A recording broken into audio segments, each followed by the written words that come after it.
Assalamu alaikum. Assalamu alaikum. How are you? Alhamdulillah. Shall we begin? Yes. Now start, please. Oui, donc la première question. Ma question est pourquoi on sait que le père de Hazrat Youssef alayhi salam, il aimait plus ce fils-là que les autres. Je voudrais savoir si ce choix est dû à un choix de cœur ou alors est-ce qu'il y avait une notion de mérite. Sister Salima's question is, I would like to know why the father of Joseph alayhi salam loved him more than his other sons. Was it because of, was it something to do with his heart, or did it have something to do with the merit of Hazrat Yusuf alayhi salam? I don't think it has to do anything. First of all, translate it into, it's already translated. Yes. It has to do anything with his marriage. It may have something to do with his heart, because a pious child is always taken note of by their parents. And at his young age, because he was destined to be a prophet of God, so his behavior, his conduct, his manner must have been exceptionally attractive.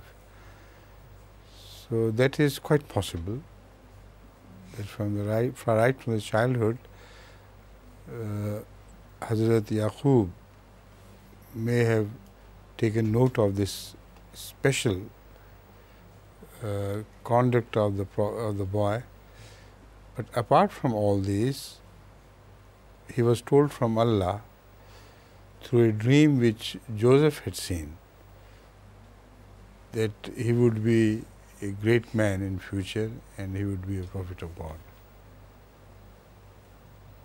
Sa Sainteté le Calife dit que je crois que cela n'a rien à voir avec son mérite en tant que tel, mais cela a trait à son cœur plutôt. Huzur a dit qu'un enfant pieux est remarqué certainement par ses parents et dès son jeune âge. Mais puisque Sayyidina Yusuf alayhi salam, ou le prophète Joseph, que la paix soit sur lui, était destiné à devenir un prophète de Dieu, donc c'est certain que son père, Jacob, que la paix soit sur lui, avait dû remarquer cela en lui. Et étant enfant, certainement, sa conduite, sa façon d'être, ses manières ont dû être exceptionnellement belles. Et donc, certainement, son père a dû remarquer cela et l'a aimé davantage pour cela. Mais il avait même reçu la nouvelle que son fils Joseph allait devenir un jour un prophète à travers un rêve que ce dernier avait fait lui-même et qu'il lui avait raconté. Et c'est ainsi qu'il a su que cet enfant était destiné à devenir quelque chose, un homme très très très grand. Et c'est pour cela qu'il l'a aimé davantage. Assalamu alaikum wa rahmatullah. Nous savons que Dieu est le Tout-Puissant. Pourquoi utiliser l'intermédiaire des anges et pour faire ses œuvres et l'accomplit-il par lui-même? We know that God is almighty. So why does he use the intermediary agents such as angels to carry out his decrees? Why does he not do it by his own power directly? Angels are created by his power, are they not? So the mightiness of angels is a complement to the mightiness of God. See? So also we observe the same thing in everyday experience. A person who is mighty, he always has his servants. The mightier he is, the greater number of servants he has. Sa sainteté dit que les anges n'ont-ils pas été créés eux-mêmes par la puissance de Dieu? Certes. Eh bien, toute la puissance que nous voyons chez les anges, en fait, n'est qu'un hommage à la puissance de Dieu, la toute-puissance de Dieu. Aussi, nous remarquons dans la vie de tous les jours que plus une personne est puissante, plus elle est entourée de serviteurs. Donc, dans le cas de Dieu, c'est exactement la même chose.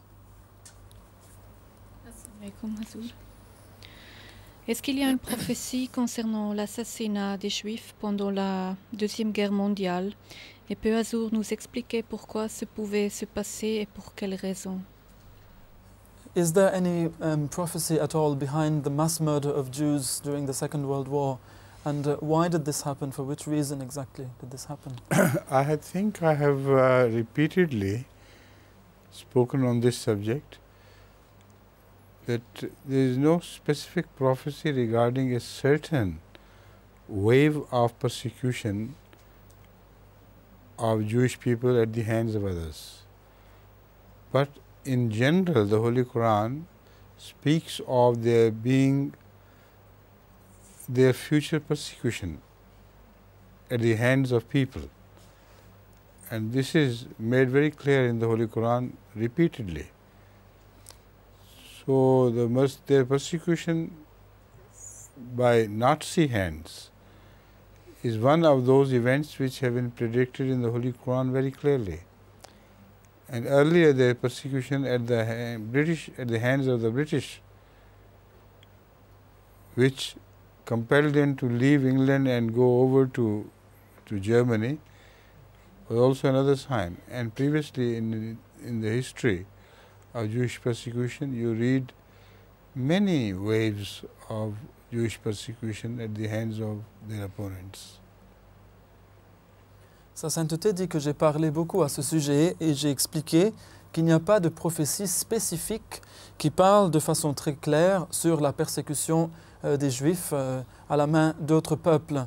Donc il n'y a pas de prophétie qui parle du cas par cas, que dans ce cas-ci, voilà ce qui va leur arriver, etc. Mais le Saint-Coran mentionne de façon répétée la persécution des Juifs par d'autres peuples, sans donner bien sûr de détails sur quand et comment cela va arriver, mais cela va certainement arriver. Eh bien, nous voyons qu'il y a toujours eu des vagues de persécution lancées contre les Juifs. Le cas récent en Allemagne en était un, mais on a eu des vagues aussi de persécution tout au cours de leur histoire, en fait, par d'autres peuples, selon cette prophétie coranique. Ma question, c'est comment réconcilier le verset 34 du chapitre 31 avec le dua janaza quand un enfant est décédé?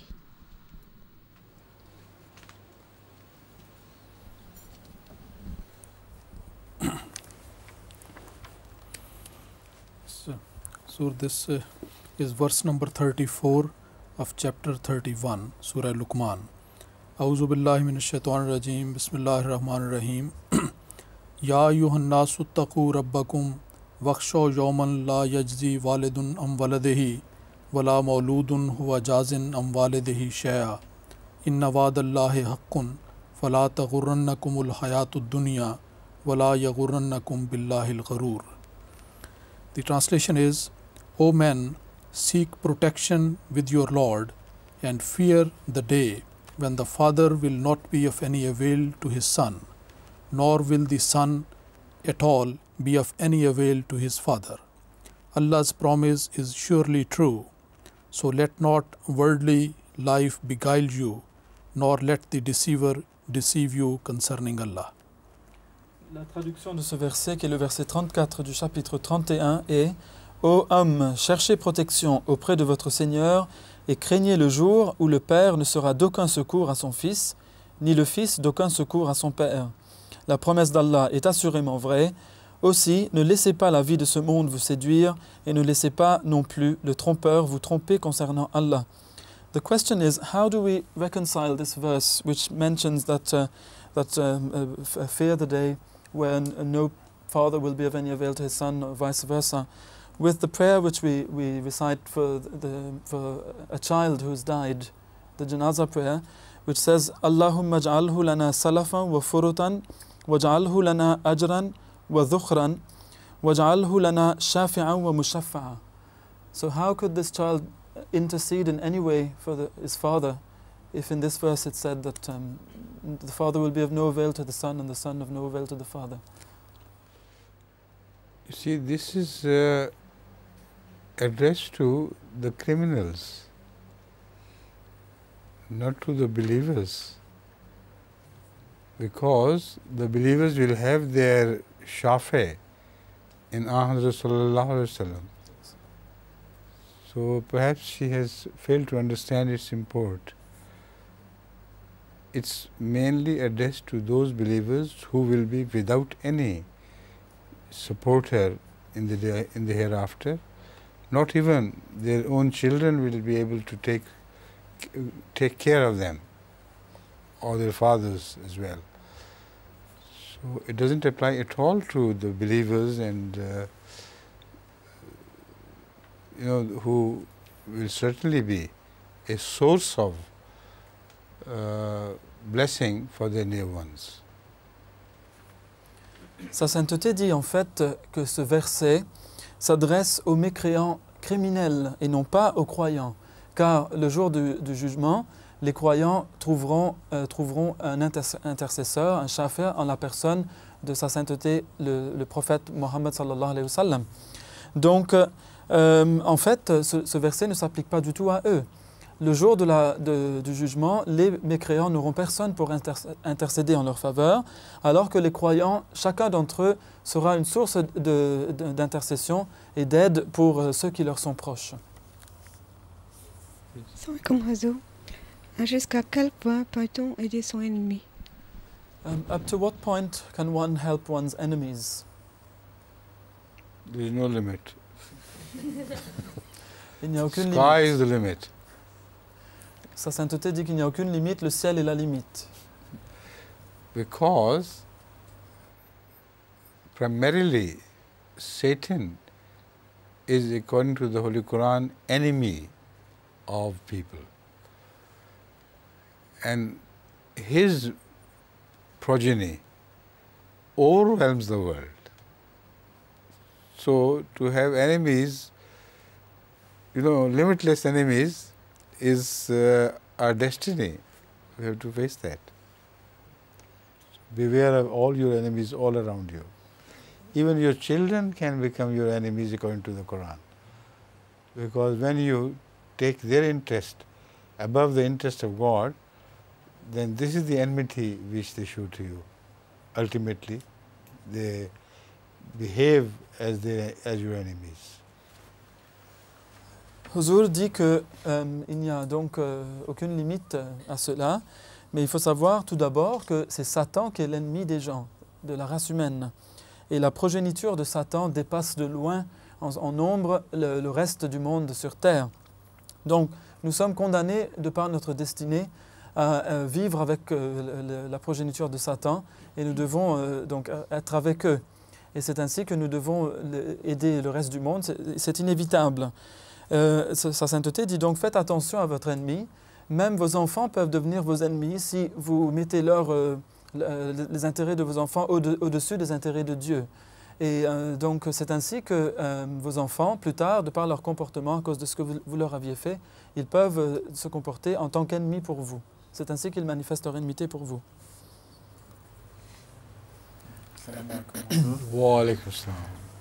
Ma question aujourd'hui c'est sur le Coran.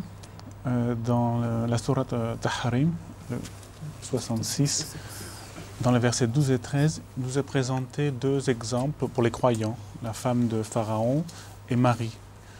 Et dans un premier cas, elle est présentée comme étant en prière, la femme de Pharaon, et Marie est présentée d'une façon différente. Pourquoi cette différence de traitement? This question is on the verse of the Holy Quran also. These are two verses, verse number 12 and 13 of Surah Tahrim, which is chapter number 66 of the Holy Quran. A'udhu billahi minash shaitanir rajim, bismillahir rahmanir rahim. Wa daraba Allahu masalan lil ladzina amanu imra'ata fir'aun iz qalat rabbi ibn li indaka baytan fil jannati wa najjini min fir'auna wa amalihi wa najjini min al qawmiz zalimin. Wa Maryam ibnata Imran allati ahsanat farjaha فنفخنا فيه من روحنا وصدقت بكلمات ربها وكتبه وكانت من القانتين. The translation is, and Allah sets forth for those who believe the example of the wife of Pharaoh when she said, my Lord, build for me a house with thee in the garden and deliver me from Pharaoh and his work, and deliver me from the wrongdoing people. The garden here means in Jannah. Jannah. And she mentions it as Jannah. Yes, in Jannah, yes. Some people may be misled to read this. She wanted a garden outside the Pharaoh's hall, Pharaoh's palace. Yes. That's right. The translation of the second verse is, and the example of Mary, the daughter of Imran, who guarded her private parts, so we breathed into him of our spirit, and she fulfilled in her person the words of her Lord and his books, and was one of the obedient. Read this again. And she fulfilled in her person the words of her Lord and his books, and was one of the obedient. Where is that breath? That is before that. We guarded, who guarded her private parts, so we breathed into him of our spirit. That is a point which has to be taken note of. Mary was a lady, a woman, and Allah says we breathe into him. Normally one expects that it should be breathed into her. Is the question regarding this aspect or different thing? Something different. Please. But if Huzur would like to... No, I would not like to say anything unless I am asked about All it. right. Now, could I read the translation? Of course, would you please? Jazakumullah. Alors, c'est le verset 12 et le verset 13 de la sourate At-Tahrim, qui est le chapitre 66 du Saint-Coran. Et Allah propose aux croyants l'exemple de la femme de Pharaon lorsqu'elle dit « Mon Seigneur, bâtis pour moi une maison auprès de toi dans le jardin. » Et le calife a dit que ce jardin signifie le paradis. Elle ne demandait pas un jardin dans ce monde. Et délivre-moi de Pharaon et de ses œuvres, et délivre-moi du peuple injuste. Et l'exemple de Marie, la fille d'Imran, qui protégea sa chasteté. Puis nous lui avons insufflé de notre esprit, et elle accomplit en sa personne la prophétie transmise par les paroles de son Seigneur et contenue dans ses livres, et elle fut du nombre des obéissants. The question which is asked here is that two examples have been given for the believers. Now, why is it that in the first example, the wife of Pharaoh is actually quoted as praying to God, whereas in the second example, Mary is silent. No prayer of hers is quoted.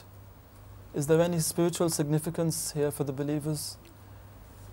In fact, the answer lies in the different situations of both. Pharaoh's wife was constantly badgered by Pharaoh regarding her faith in Moses, so that she was sick of this.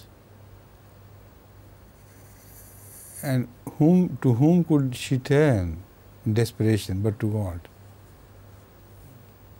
So that is why she prays.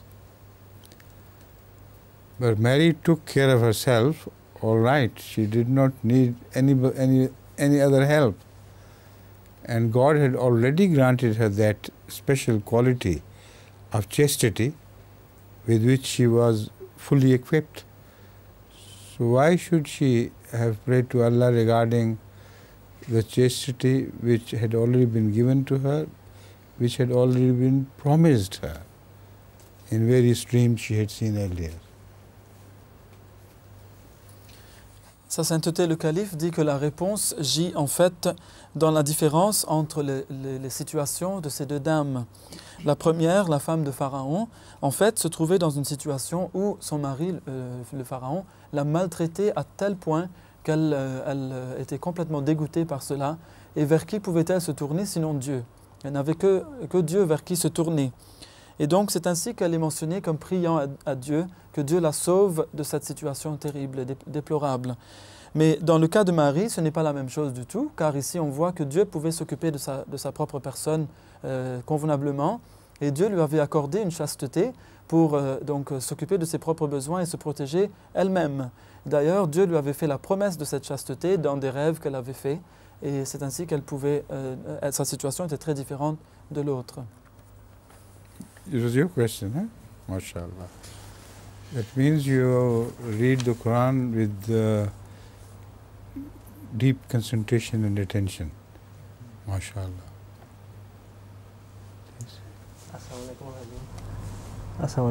Wa alaikum assalam wa rahmatullah. Ma cuestión es, pues qu'Allah... ¿Cómo está usted? Muy bien. Muy bien. Alhamdulillah. Muchas gracias. Pues qu'Allah connaît tous nos besoins, pourquoi doit-on prier? Since Allah knows all our needs, why must we pray to Allah to accomplish those needs? All Our needs. yes, Yes. Why must we pray to Allah to ask Him to accomplish our needs? because then how would you know that it is He who helped you? See? To make you grateful to Him. Huzur nous dit que si on ne demande pas à Dieu de nous accomplir nos besoins, et lorsque nos besoins sont accomplis, comment pourrions-nous savoir que c'était bien Dieu qui nous avait aidés? Et comment pourrions-nous être reconnaissants envers Dieu? Comment le remercier? Donc c'est pour cela que Dieu veut que l'on prie, pour que lorsqu'il il accomplit nos besoins, nous puissions savoir que c'est lui et l'en remercier. Moreover, He is responsible for the needs of only those who turn to Him. There's so many needy people who ignore Him, who do not turn to Him at all. So by begging Him, they make themselves conspicuous in this regard. That we depend on you and we beg of you. Sa sainteté dit que aussi, nous devons savoir que Dieu n'est responsable des besoins que de ceux qui se tournent vers lui, car un grand nombre de gens ne se tournent pas vers Dieu pour leurs besoins. Et c'est ainsi que, en priant, ces personnes se distinguent des autres et se montrent comme différents par rapport aux autres, et c'est ainsi que Dieu s'occupe directement d'eux en accomplissant leurs besoins. Assalamu alaikum, Huzur. Wa alaikum assalam. Any political question? You specialize in political questions, eh? No, Huzur.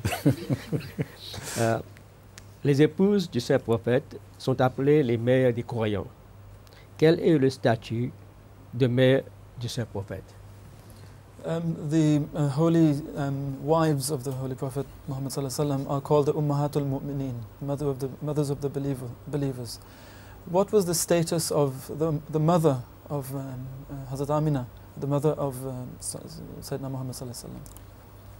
She was not the mother of believers, because the believers were not yet born. See? This term is applicable only to the wife of a prophet. And this is a different title from the one which is granted to the prophets regarding his sons. Because the word son can be applicable to an adopted boy as well. But in this regard, the legalities of this word will not be taken into account. That is to say, a son's wife, if widowed or divorced, will be free for marriage to the so-called father of that son. While in the case of his own real children, he cannot do that. But as far as the word mothers applicable to the wives of the Prophet is concerned, no one can ever marry them after him, despite the fact that the title is not real, not literal, but only metaphorical, like in the case of sons. The difference is very obvious. Sa sainteté le calife dit que la mère du saint prophète Mohammed Rasulullah sallallahu alayhi wa sallam, Sayyida Amina, n'était pas, on ne peut pas l'appeler la mère des croyants, car il n'y avait aucun croyant lorsqu'elle était décédée. Les croyants n'existaient pas encore, car ils devaient venir après l'avènement du prophète Mohammed sallallahu alayhi wa sallam. Ce terme, en fait, n'est applicable qu'aux femmes d'un prophète. C'est ainsi qu'elles acquièrent ce titre en tant que mères des croyants, en étant les épouses du prophète. On ne peut pas dire la même chose dans le cas des fils de prophètes. Ce titre ne peut pas être transféré à leurs épouses, par exemple, car il y a des fils qui peuvent être adoptés et on les appelle tout de même fils. Mais là, ce n'est pas du tout la même chose. Ici, ce n'est pas transférable du tout.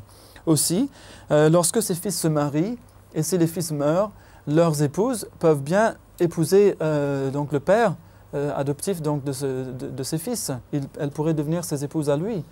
Et donc, ces épouses ne pourront jamais être appelées des mères des croyants.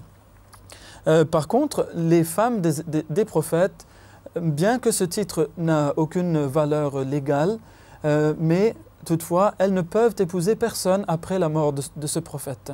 Et c'est ainsi qu'elles restent pour toujours des Ummahat al-Mu'minin, elles restent toujours des mères pour les croyants. To my knowledge of religious history, this is applicable to all prophets of Allah. I have not read anywhere about a prophet's wife who, after the death of the prophet, married any other person. So if anybody has any such reference in his mind, he should let me know. I have never come across this anywhere in the history of prophets, anywhere in the world, in fact. Sa sainteté le calife dit que, à ma connaissance, dans toute l'histoire de la religion, il n'a jamais eu un cas où un prophète étant mort et ayant laissé derrière lui une veuve ou plusieurs veuves, que l'une d'entre elles ait épousé un autre après la mort de son mari qui était le prophète. C'est pour cela d'ailleurs qu'elle s'appelle donc mère des croyants, parce qu'étant mère, personne ne peut épouser sa mère. Donc le calife dit que si vous avez connaissance de cela, d'un cas où la femme d'un prophète, après la mort de ce dernier, aurait été épousée un autre, eh bien laissez-moi, informez-moi, laissez-moi savoir à ce propos. Wa alaykum assalam wa rahmatullah. Il semble que les Africains qui émigrent en Europe réussissent moins dans les affaires que par exemple les gens qui viennent d'Asie. Pourquoi? It would seem that people from Africa who emigrate to Europe do less well in business, for example, than Asians generally. What is the basic reason behind this? Some of them have done very well indeed. But as a general rule, I think he's right. Not rule, but in generality, I think he's right. Because the Asians have to fare for themselves most often because of the job problems. You know, they have less job offers than most Africans have. And moreover, it is in their blood, this business is in their blood. Among African people, you do not find this. Most often, they rise to greatness through service in the government and through similar opportunities that is, which are political. But in business, you come across very few Africans who have outshone others.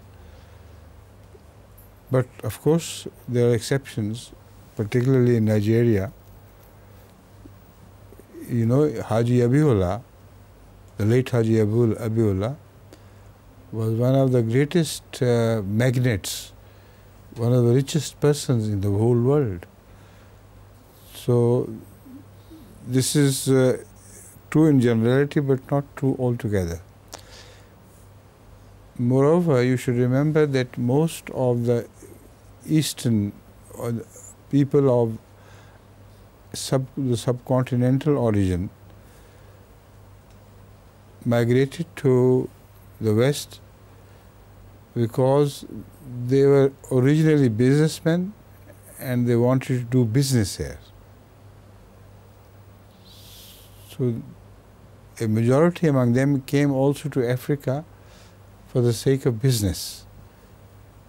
And many Khoja communities and similar Memon communities and so on, who are some of the richest people in England and elsewhere in the world, are basically business people. It runs deep into their blood, right from generations.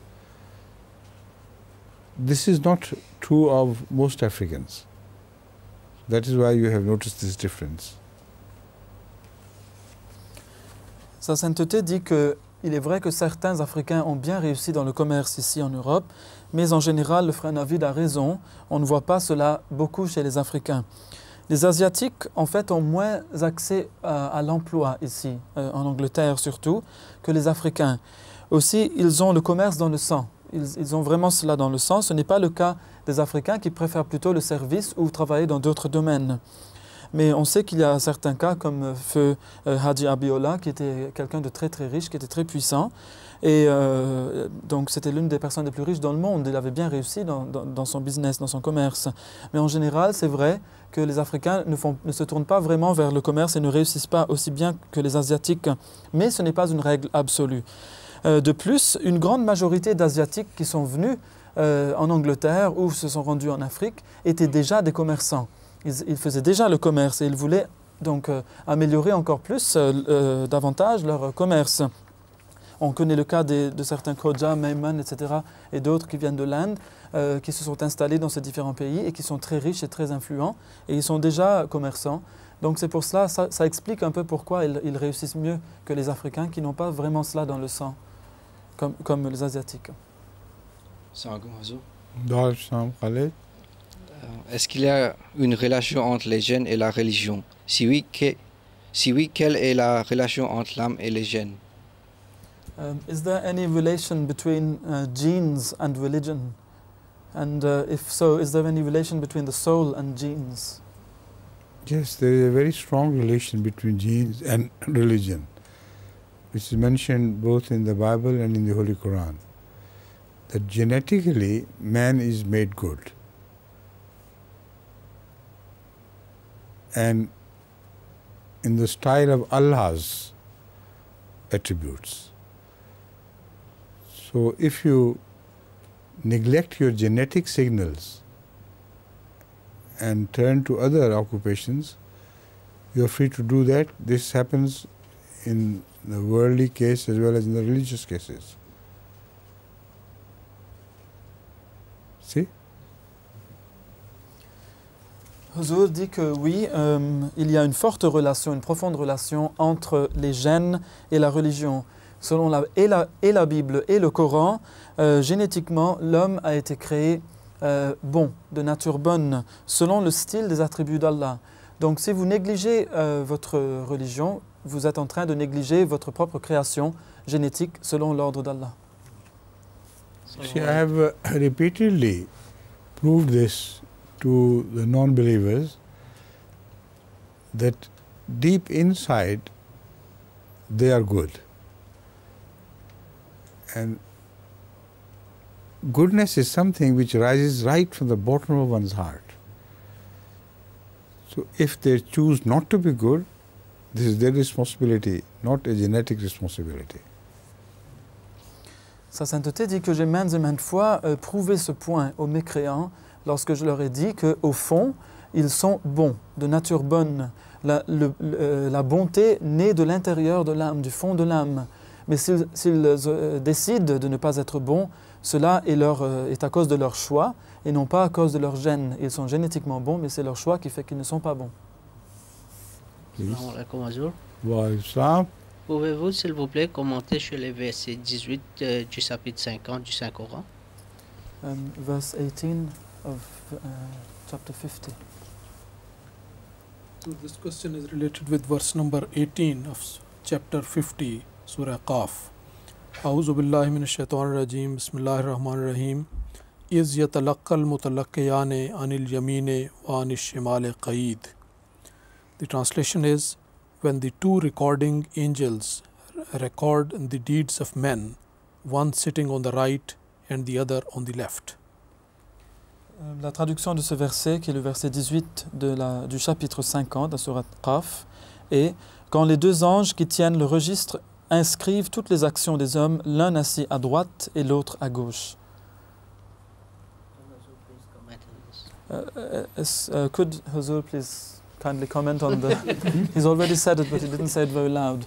Could Huzur kindly comment on this verse, on the two angels? You see, everything one does is recorded. And everything one does as far as those two angels are concerned, the left angel is responsible for recording the evil deeds of people, and the right angel is responsible for recording the good deeds of people. But they only record what they see a person doing. They cannot read the hearts, because angels are told in the Holy Quran to have no knowledge like God's knowledge of absent things. Only they depend on God for the knowledge He bestows upon them. But they have the knowledge of cursory things, apparent things. So the system is a very profound and comprehensive system. The angels which record evil and the angels which record goodness, they both have their own so-called registers. The registers are not formal things like something they write on paper, but it is a spiritual system of recording. Now they are like prosecutors and defendants. In all normal courts of law, people are granted the right to defend themselves, and the government has a right to prosecute. So this is quite natural, and exactly this is what is mentioned in the Holy Quran in this regard. A case will have to be prepared, and the prosecutor would be that angel who would say that we have witnessed him to do bad things. But how will be the judgment made finally? Just on whatever they say? Not at all. Then will appear the witnesses from within the person. His skin will witness against him. His inner self will witness against him. In fact, all his body is mentioned by the Holy Quran to have recorded whatever has gone through him, right from his early childhood. So these are the witnesses who would appear to support the case of the prosecutor. You understand? And if they give witness, like the Holy Quran says they will, their witness will not be denied, because that will be a sort of confession on the part of the criminal himself. See? Please. Sa sainteté le calife dit que en fait tout ce que fait l'homme est enregistré. Aucune de ses actions ne passe sans être enregistrée. Pour ce qui est des deux anges, l'ange de gauche enregistre les mauvaises actions et l'ange de droite les bonnes. Mais ils ne peuvent pas pour autant lire les cœurs de la personne desquels ils enregistrent les actions. Car les anges n'ont pas la connaissance des choses invisibles et dépendent de Dieu et de ce qu'il veut bien leur enseigner comme connaissance de l'invisible. Sinon, ils n'ont pas cette connaissance selon le Saint-Coran. Mais le système qu'ils ont pour enregistrer les actions est vraiment complet. Les anges qui enregistrent le bien et le mal ont des registres d'une certaine sorte, mais ce ne sont pas là des registres en papier, ce sont des registres qui sont d'une autre nature, mais qui sont des systèmes d'enregistrement très complets, très complexes. Eh bien, ils sont, pour ainsi dire, comme un procureur et un avocat de la défense. Et lorsque, comme dans tout tribunal, il y aura donc la personne, l'accusé qui sera présenté, il faut qu'il y ait un procureur, il faut qu'il y ait l'avocat de la défense. Et il faut qu'on ait des preuves, de l'évidence. Alors, dans ce cas aussi, pour chaque personne, il y aura comme un cas qui sera présenté, préparé, et il y aura de l'évidence qui sera donnée de la part de l'un et de l'autre ange. Alors, est-ce que le cas va-t-il être décidé selon ce que disent ces anges? Eh bien non. ce ne sera pas tout. Car pour soutenir ou pour donner, comment dire, pour démentir ce qu'avaient enregistré ces anges, la peau de cette personne va parler, ses mains, ses pieds, toutes les parties de son corps, car toutes les parties du corps de l'homme ont été données aussi ce système d'enregistrement. Et donc c'est ainsi que toutes les actions vont rester. Et ce n'est pas comme si des gens de l'extérieur viennent pour présenter des évidences contre la personne, mais ce sera la personne elle-même qui sera obligée d'accepter qu'elle avait vraiment fait cela, car ce sont ses propres parties de son corps, ce sont les parties de son propre corps qui vont parler contre elle. Donc c'est ainsi que le cas sera complet et la personne pourra être jugée en conséquence.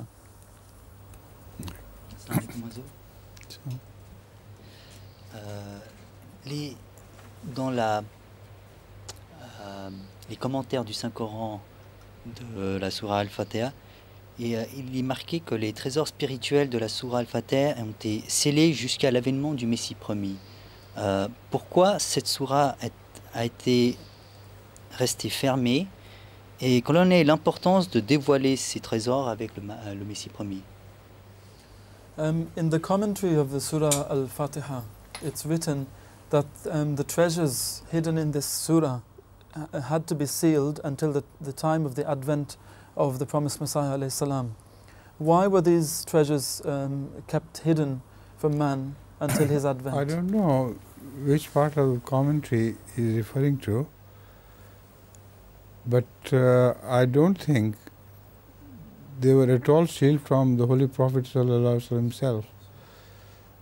So it is basically wrong what he is saying, that the book was sealed until the time of the promised Messiah. It could not have been sealed from Rasulullah sallallahu alaihi wasallam, and the only meaning in which it could be true could possibly be that many secrets will remain locked until the time which the Holy Prophet predicted in accordance with the Holy Quran. And they refer to these matters, refer to the latter days. And these matters refer to the advent of Hazrat Masih Maud alayhi salatu. For instance, the discovery of the New World and all that followed that discovery, the discovery of aeroplanes and the routes on the sky, air routes on the sky, all these things were sealed in the sense that people of that age could not understand these things until they had seen these things with their own eyes, which they could not. Only they were known to the Holy Prophet ﷺ because Allah had showed him in visions and in his words what was to happen with regard to future. So he also prophesied these things in accordance with the Holy Quran, but still the people of his age would not fully understand him. Like when he predicted that a fire-eating donkey will be invented and he would travel fast on dry land as well as in the air, far above the cloud lines, and also in the sea. Now, if you read these prophecies after you have seen these things happen, only then you can understand. So the seal is broken in an age when it was destined to be broken. And it was not sealed as far as Rasulullah ﷺ is concerned. He knew all of it, otherwise he could not have predicted all these things. Sa sainteté dit que, en fait, il ne peut s'agir du saint prophète, du Messie promis, pardon, parce que tous les secrets cachés dans cette sourate ou dans le reste du livre qu'est le Saint-Coran n'était pas caché du saint prophète Mohammed sallallahu alayhi wa sallam. Dieu a révélé tout cela à lui. Donc peut-être que la seule façon où cette question pourrait être bien fondée, c'est que bien des secrets sont restés fermés quant à leur compréhension jusqu'à l'heure de l'accomplissement de certaines prophéties qui avaient été faites par le saint prophète Mohammed sallallahu alayhi wa sallam par le biais du Saint-Coran et qui avaient trait au dernier temps et à l'avènement du Messie promis alayhi salam.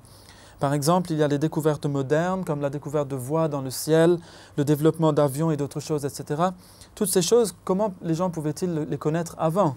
Cela c'était dans le livre, bien sûr, et le prophète sallallahu alayhi wa sallam l'avait vu, il l'avait compris, mais cela devait s'accomplir à une autre époque, à l'époque justement du Messie premier alayhi salam. Allah avait révélé cela au saint prophète sallallahu alayhi wa sallam, certes, mais son peuple, quant à lui, ne pouvait comprendre ces signes à cette époque. C'était tout à fait impossible qu'ils comprennent cela. Nous avons aussi le cas de l'âne du Dajjal, qui est décrit par le saint prophète Mohammed sallallahu alayhi wa sallam comme mangeant du feu. Il est énorme, il mange du feu, il voyage dans l'air, il voyage sur la mer, etc. Comment son peuple pouvait-il comprendre de telles choses? Alors que nous, avec le recul, nous pouvons voir exactement de quoi il s'agit. Donc ces choses devaient s'accomplir à notre époque. Et dans ce sens-là, on peut dire que certains secrets ne pouvaient être compris qu'à notre époque. Mais bien sûr, le saint prophète sallallahu alayhi wa sallam savait tout cela, sinon comment pouvait-il en faire la prophétie? Pourquoi doit-on réciter le kalima dans l'oreille d'une personne décédée? Et jusqu'à quel point les morts connaissent le monde des vivants, ce qui se passe? It's a double question. Why must we recite the kalima in the ear of a person who is dying? And how much of this world do dead people, deceased persons know? Once they're dead, how much do they know of this world? Do we recite kalma in the air? I don't know. Yes, it may have been a Mauritian tradition. She only learned when she paid a visit to Mauritius this time. Where have you read it? I don't remember, but I'm sure I read this. I have to find out. Either. I have to find out. Maybe it's the Sunni. You might have dreamt of it, maybe. Only when a child is born, then you say azan in one ear and takbir in the other ear. But to recite kalima while a person is dying in his ear, I have never seen it happen anywhere. That's one question. Yes. Where is the double question? The second one was, how much of this world do deceased persons know once they've died? The thing which does not exist, he does not know. Anyway, when he is deceased, he would not know it anyway. Even if you said kalima in the ear of the dead person, he would still not know it. Sa Sainteté le Calife dit que je pense que cette tradition est peut-être une tradition mauricienne, mais je n'en connais rien, je n'en sais rien. Et le Calife dit qu'en fait, ce n'est pas cela qu'on fait. On fait l'adhan dans l'oreille l'oreille droite du nouveau-né et l'iqama dans l'autre. Mais pour la personne qui meurt, nous ne faisons pas la kalima, nous ne lisons pas la kalima ou l'attestation qu'il n'y a qu'un seul Dieu excepté Allah et qu'il n'y a aucun Dieu excepté Allah et que Mohammed sallallahu alayhi wa sallam est son prophète, pas dans le cas des morts. Pour l'autre question, Sa Sainteté a dit que, en fait, c'était quoi la question déjà? Je me suis perdu là. Ah oui, d'accord. Donc, I forgot the second question. Let's come back to me now. Sa Sainteté dit que si la personne est morte, comment peut-elle savoir quelque chose de ce qu'elle a laissé en arrière? Et d'ailleurs, si elle est déjà morte et vous lisez la kalima dans l'oreille, elle ne va pas le savoir. Elle est morte. Why is she interested in the knowledge of that person about this? Pourquoi êtes-vous intéressé à la connaissance qu'aura la personne décédée? What she meant was that the Holy Prophet could not have said anything which was useless. So when the dead person does not realize it, why read it in his ear? Is that what you meant? So I think I read a book where it is said that when we die, the angel, they ask what is our belief. So we have to recite this kalima, and that's why... Angels? Yeah, I think angels ask, but people do not breathe kalima into his ears. No, that's why the people who are next to the dead. They teach him kalima while he is dying. Oh. No. I think it's rather late in their life. Oui, donc sa sainteté a demandé des éclaircissements au sujet de la question et la sœur Salima a dit que c'est peut-être parce que l'on dit que les anges vont poser la question à la personne quant à sa foi et lui demander de réciter la kalima. Et donc c'est peut-être pour ça que la famille autour de la personne qui est en train de mourir, qui est mourante, il lui insuffle cela à l'oreille. Le calife dit, mais à quoi cela sert? C'est un peu tard dans sa vie, si on va commencer juste quand il va mourir, à lui enseigner la kalima. Ok. Next. Je voudrais demander une question charitably concernant l'île Maurice tout particulièrement. Les musulmans là-bas s'opposent encore à notre Jamaat. Comment leur porter le message de l'imam Mahdi autre que des prières? The question is about Tabligh in Mauritius actually. The Muslim community in Mauritius is still very virulently opposed to Ahmadiyya, to the Ahmadiyya Jamaat. Apart from praying for them, how could we give them the message of the Imam Mahdi alayhi salam in such a way that they might become softer and might accept it? With wisdom. Sa sainteté dit avec la sagesse. Right? J'aimerais savoir quelle était la nourriture du saint prophète sallallahu alayhi wa sallam. What was the type of food which the Holy Prophet Muhammad sallallahu alayhi wa sallam used to consume? He liked soft sarid. Sarid is the name. I don't know the English version of sarid. But when you put pieces of bread or even boiled wheat, etc., into a sort of soup with some pieces of meat also. Given time, they are softened and become just one, dish of different hues and things. Particularly, Rasulullah sallam always liked this, but particularly after the Battle of Uhud, when his teeth were martyred, then it was not possible for him to chew things. And this is something which you can try at home. You don't have to chew it with your teeth. You just press it under your between your teeth and palate, and it melts into a digestible food, which also can be swallowed easily. Sa sainteté, le calife dit que, entre autres, le saint prophète Mohammed Rasulullah sallallahu alayhi wa sallam aimait le sarid, qui était une espèce de soupe de viande dans laquelle on mettait des morceaux de pain ou des grains de blé bouillis. Avec le temps, ces choses se ramollissent et cela fait un plat succulent. En particulier, lorsque le saint prophète Mohammed Rasulullah sallallahu alayhi wa sallam avait perdu des dents dans une bataille qu'il avait dû mener pour défendre l'islam, il a aimé ce repas parce que c'était facile à avaler. Et en vérité, si vous le mangez, vous n'avez pas besoin de l'écraser sous les dents. Juste avec la pression que vous exercez entre la langue et le palais, ça se ramollit, ça devient quelque chose de facilement digestible. Donc le saint prophète sallallahu alayhi wa sallam aimait cela.